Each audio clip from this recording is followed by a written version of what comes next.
What's up, duelists? Your boy is back from the 3v3 this weekend. I actually played in 2 tournaments this weekend, and this is the deck that I played.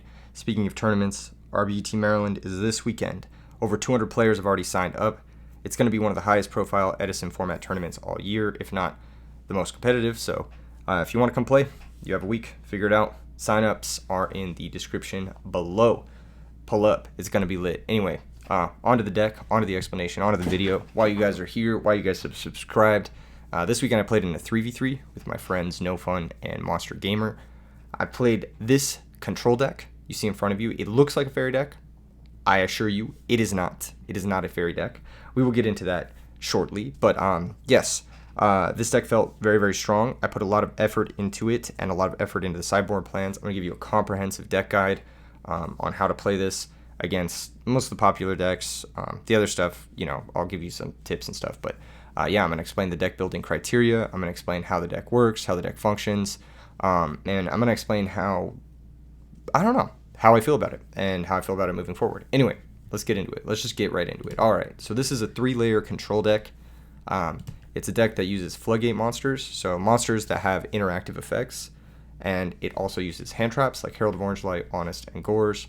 And then it also uses like the best back row in the format, like Book, Bottomless, Deep Prison, and then of course all of your one-of back row.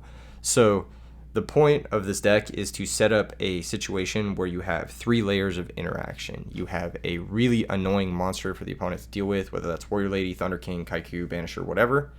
And then you have a hand trap backing that up, and then you have a back row backing that up.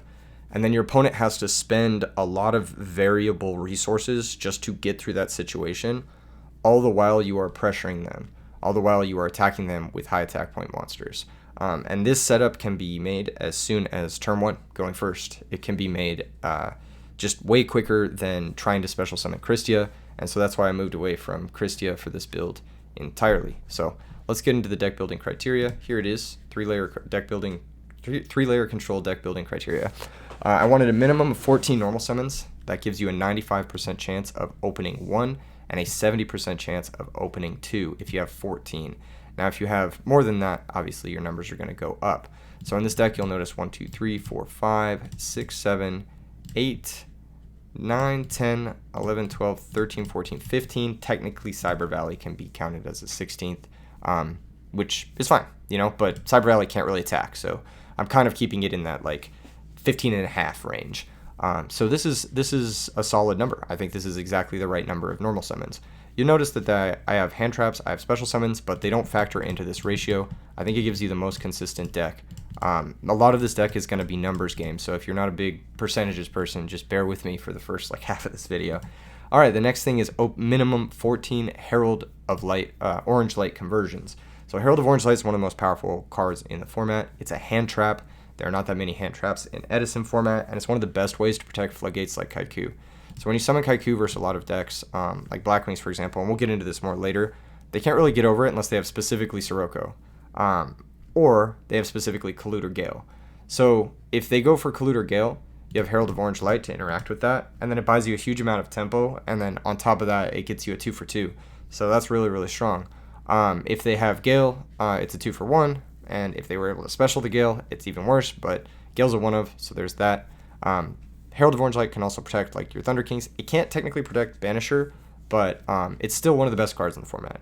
If they get over your Banisher, they usually have to spend cards, and then after that, if they try to go for their effects, if you have a live Herald, it's just really frustrating for people to play through a Banisher, then play through a Herald, then play through a back row, then play through whatever your follow-up is. Then on your turn, you're just constantly attacking them. You're just punishing their recruiters with Banisher, punishing their Treeborn Frogs with Kaiku, etc. That's kind of the game plan here.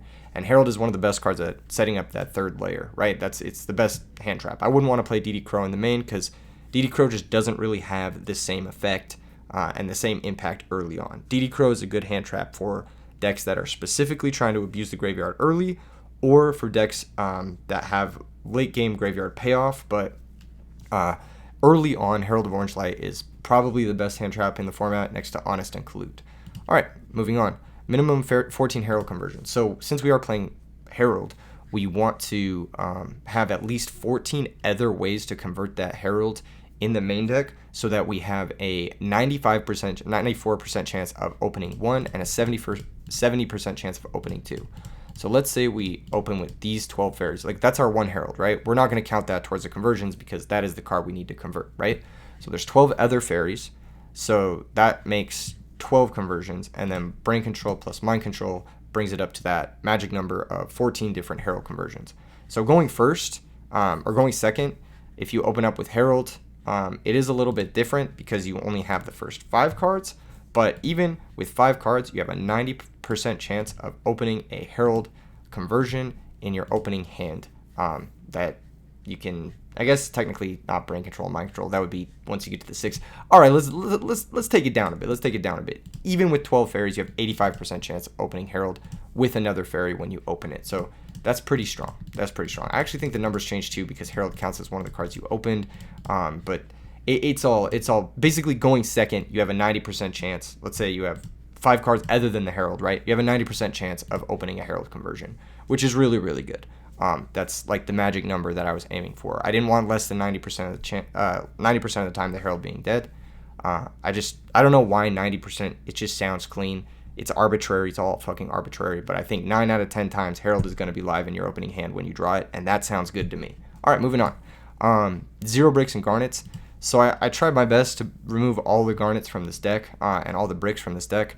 Things like Christia, things like drawing multiple recruiters, things like fucking, like, I don't know, Dust Tornado versus Frogs, things like Consecrated Light in the main, like all those cards that can just be like useless in most situations, I cut them entirely. The only card in the deck that you could possibly brick on is Soul of Purity and Light, and I would count it as like a half brick because you can always pitch it to Herald.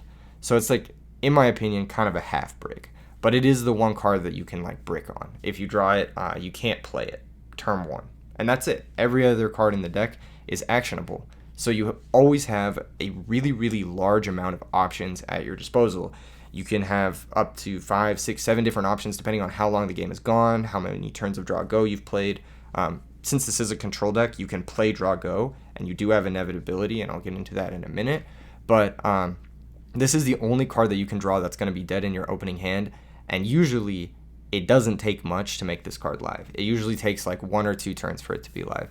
I just wanted to have Soul of Purity and Light for other reasons, so I didn't technically meet that criteria, but I will say in the tournament I drew Soul of Purity and Light once per match, and every single time I drew it, it was live and it was great. So I'm very happy with the inclusion to play the one of.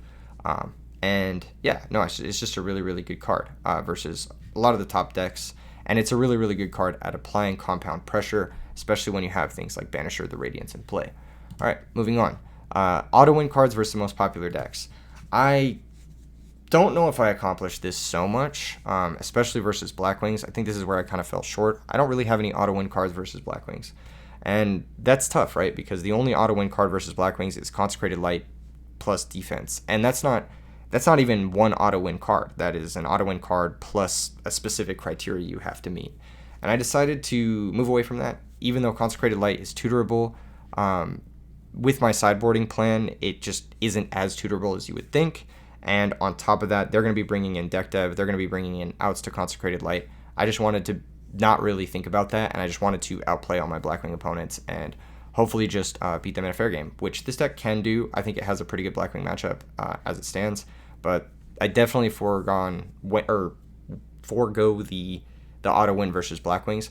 But that being said, we have Banisher, which is an auto win versus like Zombies, Amaryllis, Frogs. Amaryllis and Frogs being 2 of the most popular decks right now. Kaiku the Ghost Destroyer, auto win versus Frogs, Heroes, Vayu Turbo, Hybrid Blackwings, Fairy Mirror. It's insane versus Lightsworn. It's insane versus X-Sabers. It's insane versus like pretty much every deck this card is insane versus. I probably should have played 3 of it realistically, but for the math of the deck, we went down to 2. So Banisher and Kaiku are auto win cards. Thunder King's an auto win card versus a lot of different decks. Herald of Orange Light's an auto win card versus like combo decks, versus like Dragon Turbo versus whatever. And then I also decided to include both Trap Dust Shoot and Mind Crush in the main. And we'll talk about that more later, but I think just opening Dust Shoot and Mind Crush or some combination of these cards with like other auto win trap cards is really broken. It just kind of gives you your own like hand loop. Versus Dragon Turbo, it just makes your matchup like unlosable. versus certain decks that like tutor a lot. Mind Crush can be insane versus very obvious setup plays like Christia plays or like Kalut plays. Mind Crush is unreal. Like if you have a Thunder King in play and you have a Mind Crush set, you're pretty much safe from anything that's not named Sirocco. And then if you have an Honest in hand, you're safe from everything. It's just like, it's such an insane setup, and it's just like very easy to accomplish. As soon as turn 1, you can just have those draws that auto win. So while I don't have auto win cards versus the most popular decks, I didn't meet that criteria very well. I do have some auto win cards. I've been thinking about maybe increasing the number of auto win cards moving forward, but I don't want to mess with the very delicate ecosystem of having a live Herald of Orange Light consistently. All right, moving on. 0 potential dead cards for popular matchups like Consecrated Main, and that's to avoid matchup gambling. So basically, that's part of the reason I cut the Consecrated from the main deck of like Fairies to play this type of deck. Not only does it conflict with my Kaikus, which I don't like, I want to be able to summon this guy. I think this guy is better than Consecrated overall into the field. I just wanted to have no cards that it's just like, I don't want to have a Thousand Eyes Idol versus Frogs. I just don't want to have that dead card variance. I don't want to matchup gamble. Sure, am I going to play against a Blackwing player? Sure. Would having Consecrated make my game 1 better? Maybe. I don't know. But the thing about Consecrated that I didn't like is it's just a total Garnet versus other decks. And there are a lot of cards like that. Like Dust Tornado versus Frogs is usually pretty bad. Even though most Frog players play back row, they can just choose not to play their back row, and then you have a dead Dust Tornado the rest of the game. And they can like choose to just like Unifrog poke you and blow up your back row. Or if you draw Dust Tornado going second versus Frogs, it's just dead because all their shit is chainable. So it's like, I chose not to main deck Dust Tornado for that reason. I chose not to main deck Compulsory for that reason. There's just only the best cards in the main deck, basically. Only the cards that are going to be live as often as possible in as many situations as possible to give you the highest percentages against the field in game 1. So yeah, 0 potential dead cards for popular matches. So like basically no pre. Minimum 5 normal summon stoppers, so that would be cards like Bottomless Trap Hole. We have 2 of those. We have Torrential Tribute, Book of Moon, and Solemn Judgment. So these are our 5 normal summon stoppers. The Book of Moon is played as the soft 5th normal summon stopper. This is so that Black Whirlwinds can be contained. If we go second and the opponent has Black Whirlwind, we have a lot of ways to, we have at least 5 ways to turn that into a minus. And then if you factor in Thunder King as well, we have 8 ways to turn Black Whirlwind into a minus going second. So let's say we have 8 copies and we're drawing 6 cards. How many percentages? It's 76.3% chance of shutting off opponent's Black Whirlwind going second. And then if you also factor in like Space Typhoon to trade with it, you have a pretty favorable matchup into going second Black Whirlwind. So that's actually really nice. It made me feel really comfortable in the Blackwing matchup, and especially in testing, it made me feel like even when they had Whirlwind, it definitely wasn't an auto win like it sometimes can be versus some matchups. So yeah, 5 summon stops, and then those additional 3 for the Black Whirlwind. And that's just a way to make sure my opponent isn't getting too crazy with it. Minimum 5 ways to engage with Kalut. So the nice part about Kaiku and Thunder King is that they're fairly strong, but Blackwings does have one of the best battle tricks in the game, include the Moon Shadow, and Blackwings is the most popular deck. So I wanted to have main deck ways to engage with that. Like if I summon Kaiku and my opponent goes summon Bora, and let's say they have Whirlwind, they search Kalut, right? I wanted to have so many ways to interact with that. So between, let's say they're searching it off Whirlwind, I have 5 summon stops, plus I have Dust Shoot, Mind Crush, and 3 Herald to engage with, Kalut, which is pretty fucking strong. That's, like 10 ways to engage with Kalut, or engage with Whirlwind Search Kalut. If I have Thunder King instead of Kaiku the Ghost Destroyer, then I also have Dust Shoot, Mind Crush, Triple Herald, and Double Honest as well. So we have even more ways to engage with Kalut. Plus, they can't just search the Kalut for free off of the Whirlwind because Thunder King stops that. And then, of course, Banisher of the Radiance just prevents them from using Kalut entirely. That being said, he's kind of weak, so they don't really need to use Kalut to get over him. But let's say you have Banisher in addition to a Thunder King. All of a sudden, they can't get over the Thunder King with Kalut. They can maybe attack over the Banisher, but then it gives you another opportunity to draw a way to engage with that Kalut. So it's just like a lot of ways to deal with specifically that interaction, because that's one of the most common battle interactions in Edison Yu-Gi-Oh! Currently. And there isn't really a deck that can engage with Kalut and Honest other than just playing through it or like being forced to set monsters and play defensively. On top of that, we also have DD Warrior Lady, which plays through Kalut. We have Mind Brain Control with Cyber Valley, which plays through Kalut. And then we have Grand Mole, which also makes Kalut look really silly. So if you have the initiative. If you don't have the initiative, it's pretty bad. But if you do have the initiative, Grand Mole can help. So we have a lot of different ways to play through Kalutes, way more than 5, depending on your circumstances. And it makes sure that you are connecting with your Kaikus and you are connecting with your Thunder Kings, because connecting with Kaiku against Blackwings is actually really high value. You can banish not only their Vayus, their Sirokkos, you can keep them off Dad, which is a huge threat in the matchup. You can also banish their 4-stars so that their Blizzards become vanilla tuners. And so that's really important, I think, especially with this card, is keeping, or especially in that matchup, is keeping their graveyard empty for the Blizzard plays and for the Dad plays. All right, being able to go to 8 deck dev targets, that was another thing. The weakness of the Fairy deck is that it plays Christia, and Christia requires you to keep in a certain density of fairies, and that's just garbage. Honestly, I'm going to be real. It's just garbage because you just lose to deck dev. It gives you auto loss cards. It makes it so your deck cannot sideboard. And I think even though Christia is so powerful, it's not so powerful enough that it's worth giving up your entire sideboard. So we'll get into it when we get into the sideboard plannings. But basically, you can side out like this, and even like this, and you have like, what, 4 deck dev targets in the main deck, depending on how you're siding.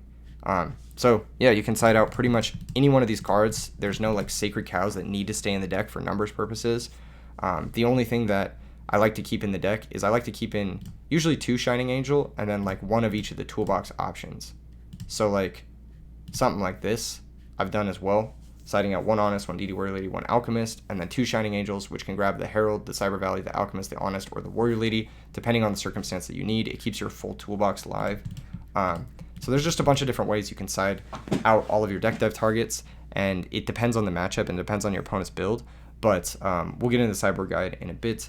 This deck is definitely capable of doing that, which I was really happy about, because I lost 9 matches in a row to deck dev with regular fairies in my testing before I went to the 3v3, and I was like, I'm just not going to lose to deck dev this weekend. I'm just going to build a deck that doesn't lose to deck dev, and that's what I did. And I got deck dev twice during the tournament. The first time it hit 0 cards, and the second time it hit 1 card, and I still won both games. So I will say, deck devastation virus, not very good against this deck, which is really, really nice. Favorable matchup game 1 versus Lightsworn, Frog, Vayu Turbo, Hero, Amaryllis with at least 50-50 Blackwing matchup.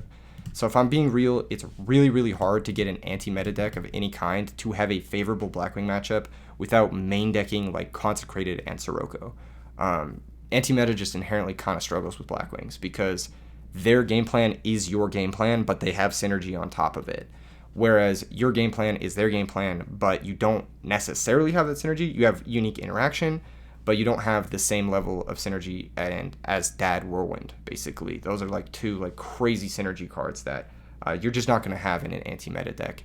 We do have Chaos Sorcerer post board, but I will say that this deck confidently has a 50-50 Blackwing matchup. I think that if you're playing this deck well, and you're playing against a competent Blackwing player, you will go 50-50 with them. I think we have enough interaction, enough good cards here that game 1, you should be slightly favored. Game 2 and 3, it can be difficult depending on their sideboard, but you have at least a 50-50 shot at beating Blackwings. And I can say that with confidence because in my testing, I was doing over 50-50, and at the tournaments, I ended up going 50-50 versus Blackwings. And so I can say that with confidence. And I'm certain if you played this for like another 100 games, you would have a 50-50 Blackwing matchup. As for the rest of the decks, this deck just fucking destroys all of them. Like, I don't think I would ever be scared to play against Lightsworn. Frogs is so free. I played against it multiple times in tournaments. You just connect with Kaiku game 1, and they're just like, oh, fuck. Or you just summon a Banisher turn 1, and they're just like, what do I do? Like, this deck just destroys those decks. Like, they really cannot play into the 3-layer control strategy at all. Even like Thunder King is good against the Frog decks right now because they're either A, synchroing, or B, trying to do hero shit, and Thunder King can just like shut off half of that.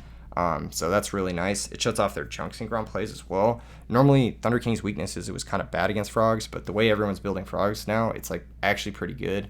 And then you also can like get over 2,000 defenders pretty easily. You have double Cyber Dragon, Grand Mole, double DD Warrior Lady, plus you can always Honest over shit with your Soul Pal, or you can just synchro with the Heralds and like make something big and like run over the 2,000 defenders. So you don't really even get walled out with fucking with like Dupe Frog sitting there that often either.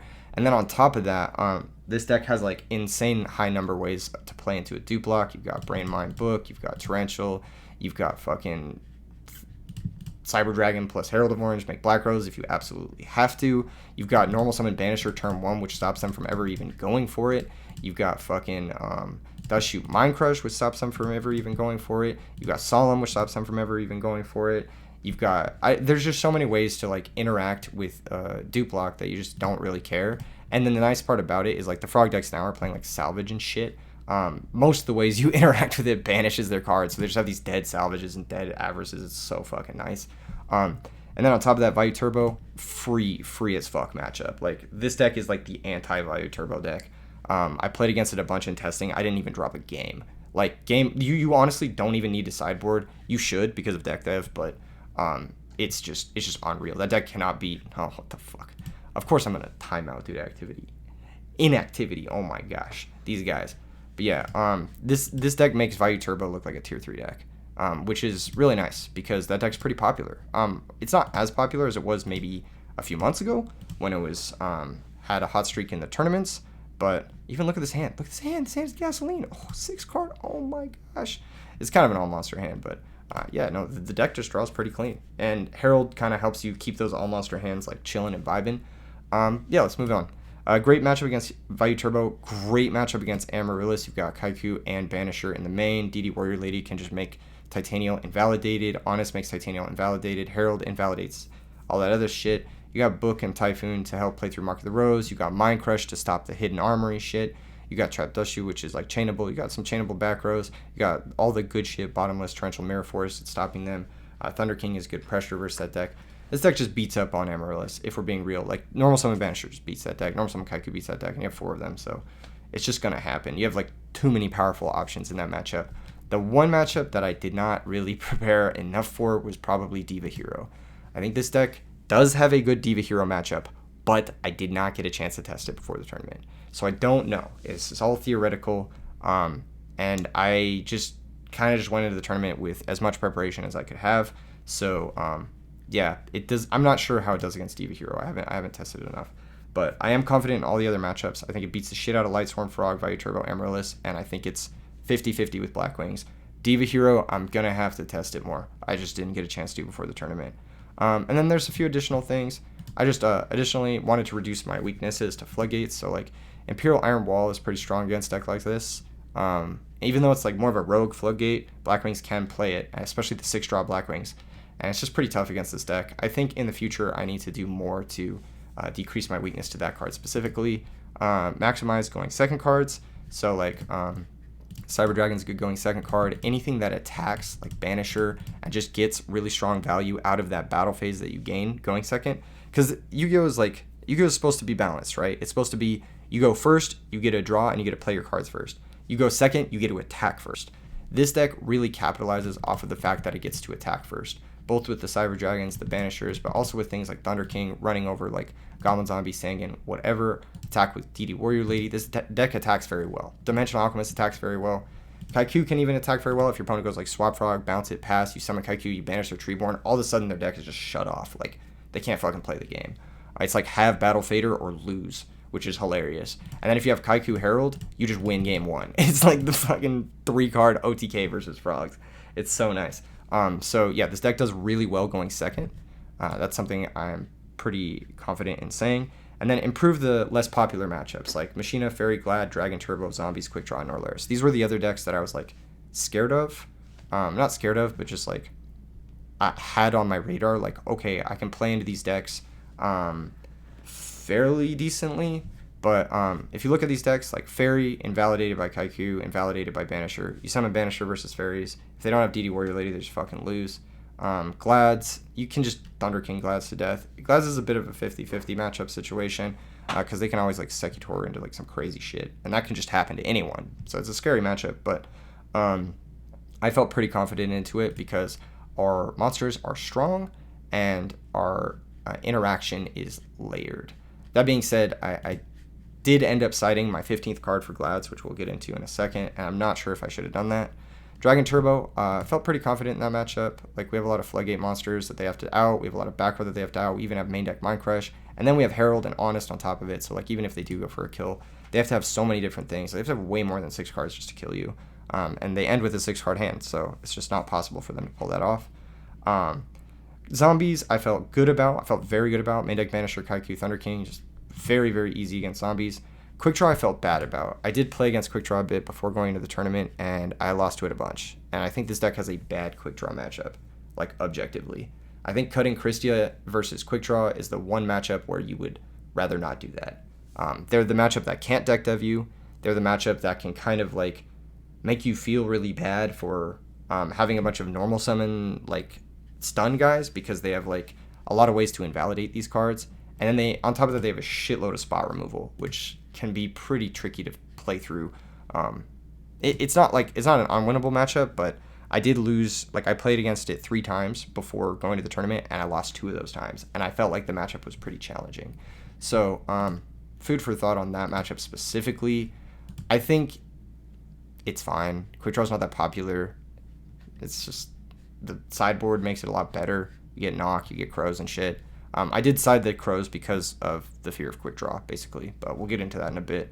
And then, Norlaris, it felt like an auto win.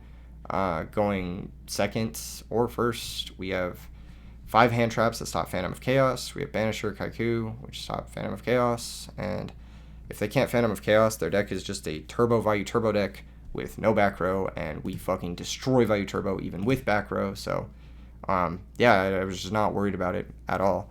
The one matchup that I think this deck may struggle with is aggro dragons, like trap dragons, but once again, nobody plays that deck, so what am I supposed to do? Be afraid of it? Like, I don't know. Like, I'm preparing for a tournament, I'm trying to win, and the scariest decks nobody's playing. I mean, like, I'm just not going to prepare my anti-meta deck for a meta that isn't real. You know what I mean? I'm going to prepare an anti-meta deck for the meta that is real, which is these are the Lightsworn, Frog, Value Turbo, Hero Amaryllis, and Blackwings. I think are just the most popular decks right now. So I prepared for those decks, except for Diva Hero. I did not prepare for that. And that's that. So let's get into the sideboard plan. Sideboard plans. The first sideboard plan is against Blackwings. This is how I was siding against Blackwings in the dark. If it was Draw Trap Blackwings, I sided a little bit differently because I wanted to play around Imperial Iron Wall out of the sideboard. That card is a pain in my fucking ass. In that case, we sided out the DD Warrior Lady and a couple of other cards, and we brought in the Compulsory, the book, and just kind of like fucking sent it. So it's just a slight difference, but this is like the main 7 I was taking out versus Blackwings. Banisher, Shining Angel, 2 Heralds, Dimensional Alchemist, Grandmole, and Dust Shoot. I think Dust Shoot's like, even though it can take Kalut, the games against Blackwings usually grinds down to last card, and you just want to make sure your last card is better than theirs, but it grinds down to last card very fast. So Dust Shoot is dead for like 90% of the game. That's why I sided out versus Blackwings. You can make an argument to side out Solemn or Brain Control, but Solemn's actually a great last card, whereas Dust Shoot is not a good last card. So because you get to last card very quickly, Solemn's actually pretty strong in like 90% of situations. There are 10% of situations where it's like awful because you don't want to pay 4K to stop a normal summon, but it is what it is. You got to have more outs to Dad and Whirlwind and shit, so I think you have to leave the Judgment in. Side out a Banisher. It's kind of weak versus Blackwings. I like to keep the second one just because it doesn't die to deck dev, but it just like isn't the best. It doesn't turn on Honest. It kind of dies to all their normal summons. I don't know if there's a way I could side out the second without changing my sideboard. I side out 1 Shining Angel, 2 Heralds, Alchemist, and Grandmole, so that's 5 deck dev targets out. So we still do have 6, 7, 8, 9 deck dev targets in versus Blackwings going into the dark. If they're playing hybrid Blackwings, I side out more. But if they're not playing hybrid Blackwings, then I just side out these 5 in the dark. And then if we see multiple deck dev, or if we get deck dev game 2 and somehow lose, then we can adjust further going into the next game. But blind versus Blackwings, this was my plan. I did this every time I played against Blackwings, and it felt strong. I felt like I had good chances. So the cards we're siding in aren't like necessarily better cards, but you'll see we're siding out 3 normal summons, 4 if you count the Grandmole, which puts us down to from our 15.5 to 11.5, and then we're bringing in 3, which keeps us at 14.5, which keeps us above that 90% threshold, 95% threshold to open a normal summon. We're siding in Chaos Sorcerer because we're going to have enough darks. We're going to have 2 Kaiku, 2 Breaker, and a Kaiku, as well as Gores, so it's 6 darks for Chaos Sorcerer, which I think is an ample amount. We side in the Dust Tornadoes because they can hit back row, like Black Whirlwind, which gives us a lot of trouble, or things like Deep Prison. I'm not really 100% sold on Dust Tornadoes, but they're kind of the best option that we have that can catch all. It's really obviously awkward at hitting draw traps, and that does come up. And then I sided in the third D Prison because D Prison is fucking insane versus Blackwings. It's like, you're going to tag me? Oh, now you guys banished. Now I have the initiative and you have no grave setup. I'm winning. D Prison is one of the few cards that can instantly shift initiative going second versus Blackwings without playing into their back row. So I actually really like D Prison in the Blackwing matchup. I think it's one of the best cards versus Blackwings. So I was siding the third one in over the Dust Shoot just to make sure we still had 10 trap cards and like could still interact.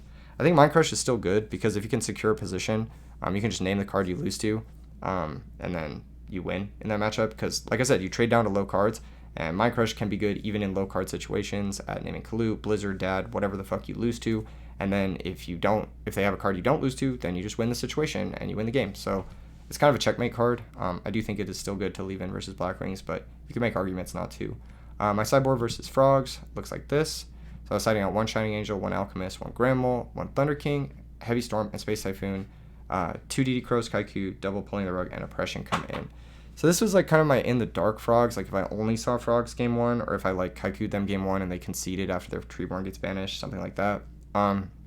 If it's Hero Frogs, you can make arguments to siding out less Thunder Kings and siding out more Fairies and less Thunder Kings.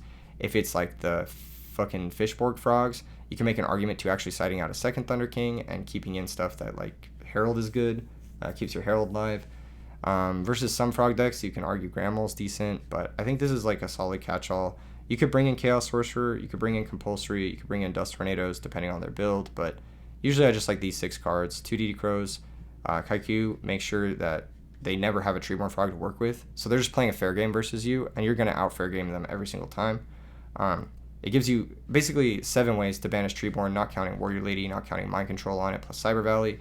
And then it also gives you, just ways to shut off Miracle Fusion, ways to shut off other synergies like Fishborg Blaster, that sort of shit.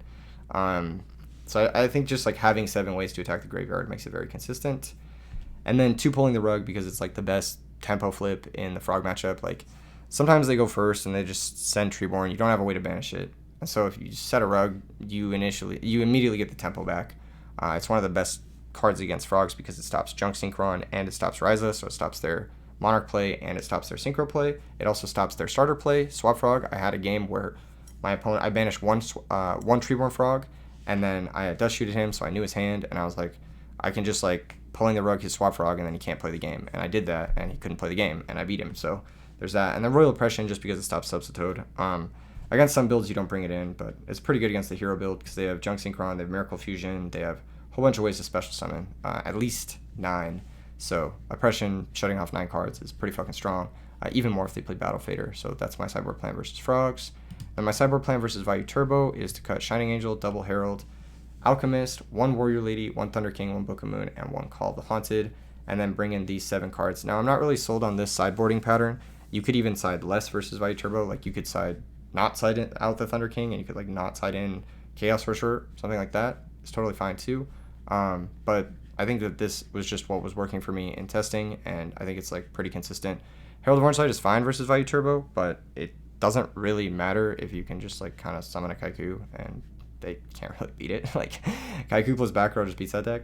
Like, they can't beat it. Thunder King can run over Hamster, so it has that, but it's not the best card in the matchup for sure.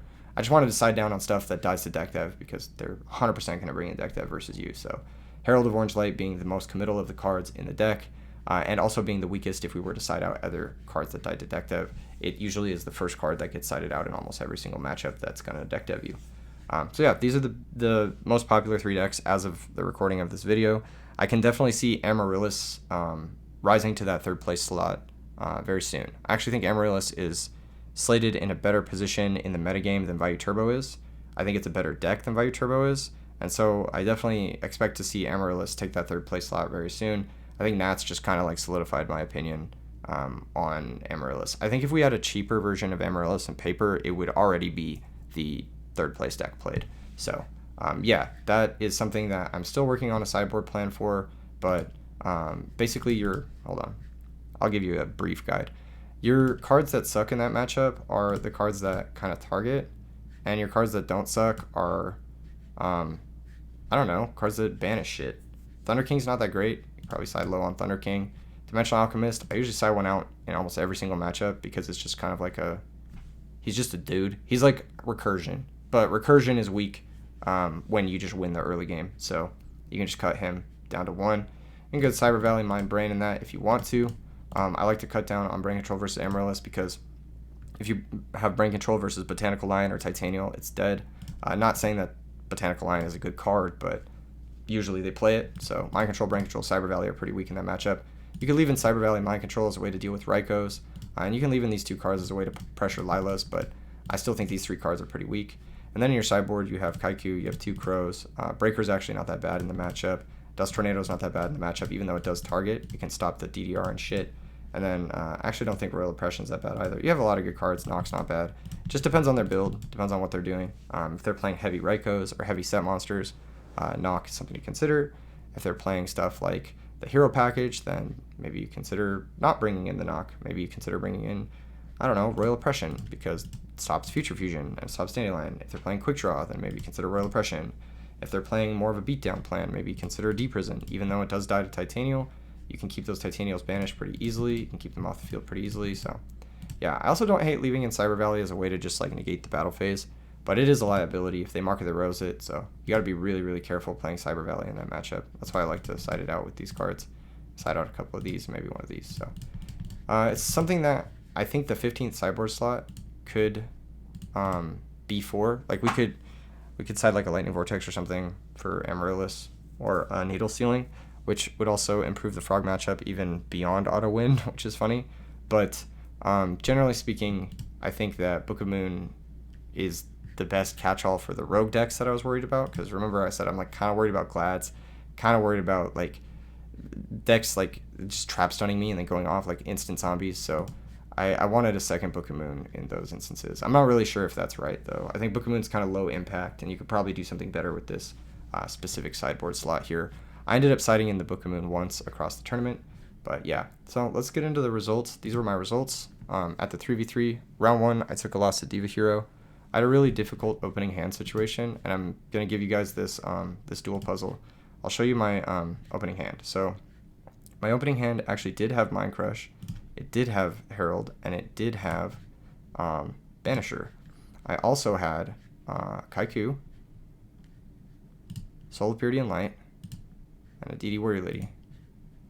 So the play I made turn 1, going first in the dark, was set DD Warrior Lady and set Mind Crush. And so I did this, and then my opponent drew a card for turn and passed. So on my next turn I draw, I believe, I don't remember what it was. I think it was Mind Control. Pretty sure it was Mind Control. So I drew Mind Control.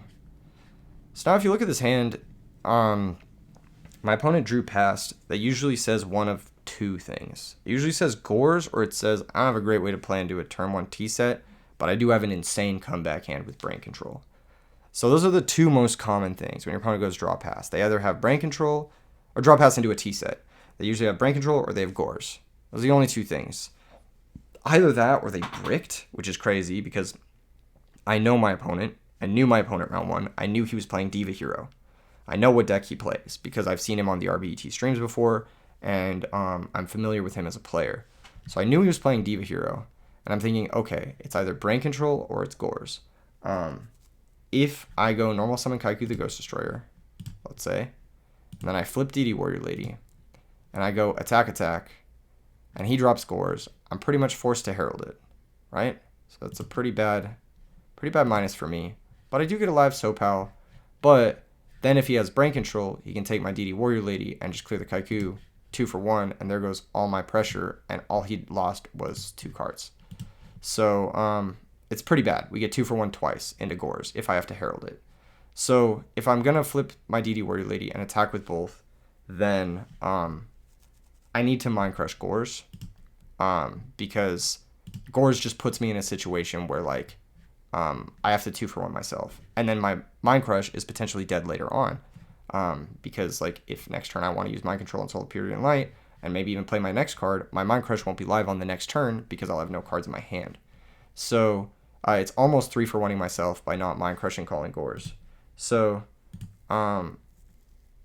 Basically, my only considerations here now are, do I normal summon the Kaiku, flip the DD Warrior Lady, attack with both Mind Crush Gores on the attack declaration, or do I normal summon Banisher and just say you can't do anything through Banisher and pass the turn?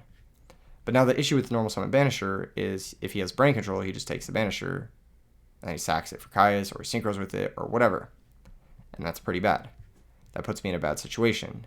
And normally, draw pass into T-set, the two most common situations are Gores and brain control. So I normal summon Kaiku, and I was like, alright, here's what I'm going to do. I'm going to flip DD Warrior Lady. I'm going to attack, I'm going to Mind Crush Gores, and I'm just going to say he doesn't have brain control. Because no matter what, if I want to pressure him this turn, I'm going to get fucked by brain control. Unless I just leave the Kaiku in my hand. So, option number 4 is flip DD Warrior Lady, attack directly, Mind Crush Gores, don't summon the Kaiku at all, and then just pass the turn. But then if you look at this, we don't have 3 layers of interaction. We just have DD Warrior Lady and Herald. Maybe that's good enough. Maybe his 6 cards cannot break DD Warrior Lady and Herald. But with brain control, I'm still pretty scared, especially against Diva Hero. It's an OTK deck, so like usually all it takes is like 1 or 2 cards that can, not 1 or 2 cards, but it takes like 3 or 4 cards and you're just dead on board. Potentially even through Herald, who knows? You know what I mean? Like maybe he just goes like, I don't know. Basically the point is I wanted to get value out of my DD Warrior Lady before activating a brain control. So I decided to take the gamble that he didn't have brain control. So I flipped DD Warrior Lady, I normal Kaiku the Ghost Destroyer. I declared the attack with Kaiku the Ghost Destroyer, and I Mind Crush naming Gores. He didn't have Gores. I was forced to discard my Soul of Purity and Light. His hand was Trag, Brain, Caius, Dark Grepher, Dark Armed, and like one other limited card. I think it was like Bottomless Trap Hole. And he just OTK'd me the next turn. And I was like, well, not the next turn, but the next turn he went Brain, Caius, it forced the Herald. He was able to special Grepher, special Dad, and I just have 0 cards and I just lost. So yeah, it was tough. It was tough. He ended up having Trag, which is the 3rd most likely situation with Mind Crush, but normally Diva Hero, it doesn't always play Trag, but it usually always plays Gores. So I took the highest percentage chances there with Mind Crush, and I think like 90% of the time I win that situation. But there's actually a play that's even better. And I will tell you the play that's even better right now. So my play was a misplay. But the play that's even better is normal summon DD Warrior Lady, normal summon Kaiku, attack with DD Warrior Lady, keep the soul in hand. Okay? Attack with Kaiku. Okay. If he drops Gores, Trag, whatever, we herald it. Then in the draw phase, we just Mind Crush Brain Control. That way we get maximum value out of our Mind Crush. We still have a Floodgate in play. We still have a removal in play. He can't brain control take either of these. He has to play through both of them. And even if we have to discard there, we have to discard there. But we still have our Floodgate in play. We're still making it hard for him to play. He obviously doesn't have Stratos, or else he would have summoned it last turn. So he's backfooting. And he can't do anything broken because Kaiku stops him from doing anything broken. And so that was a big misplay, and that definitely cost me the match. I ended up winning game 2 pretty easily, which made me feel very confident about the Diva Hero matchup. But game 3, I had a pretty unlucky draw where I drew all normal summons, and he had Dyna plus like 4 back row, and each one was a summon stop. So I just died in 4 turns to Dyna plus Stratos, which sucks. I didn't draw back row removal. I didn't draw anything that could help me clear those cards. So food for thought. I also, out of my normal summons, it was no like normal summons that got under bottomless. So it was just a bunch of normal summons that couldn't clear the Dyna that also got hit by bottomless, and so that was pretty tricky. So interesting stuff. It's also interesting that he sided Dyna against me. So that was round 1. That was a very interesting match. Round 2 was versus Frog Hero. I destroyed him. Like wasn't close. Round 3 was versus Draw Trap Blackwings, and this is where my other loss fucked me up. So you'll notice in my deck list, and this was in my deck list that I had like sent to everyone too, all the people I had sent this deck list to for feedback. I had an Android, and the reason I had an Android was because Herald plus Banisher makes Android, and Herald plus Grandma makes Android, and it lets you hold up Honest. So if your hand is Banisher plus Herald plus Honest, you have a dead Herald and dead Honest, but you can summon the Herald and make an Android, and then keep your Honest live, and also gain life points and shit. in the Draw Trap Blackwing deck, both game 1 and game 3, I had that situation happen where I had Banisher and then I had Herald plus Honest. And the awkward part about it was I had forgot to bring Magical Android. I just brought my extra deck that had Mistworm in it. And when I was filling out my deck list, I didn't check my dueling book log to make sure that I had the Android instead of the Mistworm. And it actually cost me 2 games in the tournament, which was really stupid. And it made me really mad because I made that change deliberately and then forgot to do it in paper. And so always double check your deck list with your DB deck list. Always double check it. That's something I'm never going to do. A mistake I'm never going to make in the future. So yeah, tough loss round 1, tough loss round 3. And then we won versus Value Turbo and it wasn't close. And then at that point, my teammates did not... Monster Gamer did well, but my teammate, No Fun, he had a tough tournament. And so we were out of the tournament at that point. X and 2 could not make it to Top Cut. So we decided to drop. And then I went to a local the next day. And round 1, I won versus Blackwing Hybrid. Round 2, I won versus Frog Hero. Both games were uneventful. Kaiku the Ghost Destroyer just destroyed both. However, the game 2 against Frog Hero was actually really funny because I decked him out. I just ran him out of threats. The Frog Hero decks that exist right now have like 4 threats in their deck. It's like 3 Caius, 1 Ryza, and 3 Miracles. And I got to a point in the game where he was just out of Monarchs and out of Heroes. And he just couldn't win. It was so funny. And so I just played Draw Go. I didn't even attack him. I didn't even try to play. I played around Gores, played around Fader, whatever. I just didn't give him an opportunity to win. And because he had thinned his deck from the Frogs, I just decked him out, which was pretty funny. Where was that? So that was a fun one. And then I lost to Draw Trap Blackwing again. And that time I did have the Android, but it just didn't come up. It was a tight game 3. But like I said, I think the Blackwing matchup is a 50-50. And unfortunately, I played against a very good player. Or should I say, fortunately, I had a really good time playing against him. I believe his name was Aaron. I can't remember exactly, but he was really strong. And we had a great game. I do think I won game 1, and then I lost game 2, game 3, or I won game 2. Yeah, I won game 2 because he went for a deck dev play that didn't pay off. He went Cyber Dragon plus Gale into Thought Ruler to make his deck dev live, and it just did nothing versus me. So it actually got him to lose a game because he was unfamiliar with what my deck was trying to do, and because the deck looks like a deck that it's not. People are going to side poorly against it, which is really, really nice. It got a lot of people off guard. I had people siding Crows against me. I had people siding Soul Release against me. And those cards just do nothing against this deck. They're are hard mulligans. So that was really, really nice. So I ended the weekend 4-3, which is not great. I'm going to be honest, it's not great. But 2 of the losses, one of them was due to my misplay, so I can learn from it. One of them was due to having the wrong deck. So obviously you can learn from that. Just make sure you have your Android. It definitely comes up in this list. And one of them was due to just tough draws. He top decked Dad with 3 Darks Engrave, 0 cards in hand.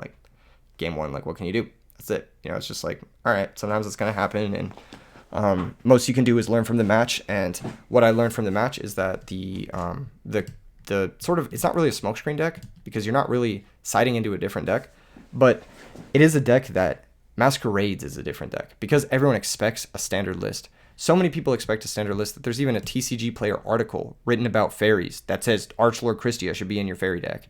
And I honestly think that Christia is kind of a burden to the deck because it makes you have to keep in a certain amount of fairies. Also kind of fucked up that they would write this article, shout out Hamburger Time, that you would write this article without shouting out me because I was the one who fucking innovated this deck and made people play Christia to begin with and Nova Summoner. Some of the cards you're trying to sell, but you know what? Hey, you know what? Don't shout out me. That's cool. That's totally chill. Fucking burger time. All right. Journalism, peak journalism, ladies and gentlemen, on TCG Player. I'm just joking. I'm just playing. It's all fun and fun banter. I'm sure Hamburger Time's a great writer. And he's super qualified. But next time, shout out the deck creator. Anyway, moving forward, I think I will be playing this deck a lot more. I think this list is very good.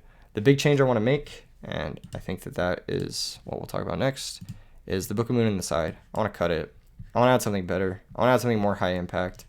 And then I think I might go down to 1 DD Crow because I don't think you need 7 pieces of Graveyard Hate, but it's nice to have that insurance versus Quick Draw, and it's nice to have that insurance versus bullshit like Norlaris and Frogs. So I'm not really sure. I think I may go down to 1 DD Crow though. And then it frees up a whole sideboard slot, but I'm not really sure what you would side in the last sideboard slot. The deck already beats Frogs, already beats Amaryllis. You could side something for Blackwings, but there really aren't great side cards versus Blackwings besides Consecrated Light. And Consecrated Light is only good when your deck can A, support it, and B, when people aren't siding deck dev against you, and C, when you can defend it very easily with stuff like Royal Decree. And I'm not going to play Royal Decree. So you have a 15th sideboard slot versus Black Wings, which I think you just want that extra percentage. As long as Black Wings continues to be the most popular matchup, as long as Draw Trap Black Wings continues to be the dominant deck. I mean, it got first place at RBET LA. It almost got first place at Ultimate Time Wizard. So back-to-back, huge, major, highly competitive, strong finishes for Draw Trap Black Wings from the same player too, to be honest. As long as that deck continues to be like the top fucking dog, I think you're going to need a 15th sidecar for it. I just haven't figured out what yet. So that's pretty much it. I just wanted to give a little bit of a tournament report and a new deck list update. And I want to say that I believe in this deck. I actually think it's much stronger than people give it credit for. I think that anti-meta in general can be really, really strong, especially when there's a defined meta like there is right now. The meta is very defined, and there are certain cards that are very good against most of the decks. Like, if you look at all these decks, what card beats them? Kaiku the Ghost Destroyer. That's it. You summon this card versus 6 out of 7 of the most popular decks, and you're going to win.